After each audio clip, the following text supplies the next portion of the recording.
भगवान श्री कृष्ण गीता में कहते हैं कि स्वल्पमस्य धर्मस्य त्रायतो महतो भयात्। भगवान श्री कृष्ण की भक्ति में ना तो कोई हानि है और ना कोई हरास, अपितु थोड़ी सी प्रगति भी हमें भयंकर भय से बचा सकती है। भगवान श्री कृष्ण जब हस्तिनापुर गए संधि कराने के लिए, तो उन्होंने दुर्योधन के 56 भोग ठुकरा दिए और विदुर के घर जाकर के उनके यहाँ साग खाया। और विदुरानी इतनी भावी बोर हो गई कि केला तो खुद खा लिया और केले का छिलका भगवान को दे दिया, तो भगवान ने वो केले का छिलका भी खा लिया।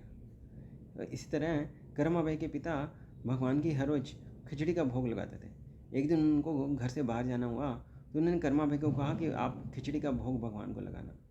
जब भगवान ने खिचड़ी नहीं खाई तो कर्माबाई रोने लग गई, तो भगवान जो गोपाल जी बन करके उनकी गोद में आकर के खिचड़ी खाने लग गए। इसी तरह आप देखते हैं कि कुब्जा ने भगवान को थोड़ा सा चंदन लगाया और भगवान इतने प्रसन्न हुए कि उन्होंने अपने एक पाँव से उसका पाँव दबाया और अपनी उंगली के का सहारा देकर उसको झटका दिया, और वो कुब्जा इतनी सुंदर बन गई कि देव कन्याओं की सुंदरता भी उसके आगे फीकी पड़ गई।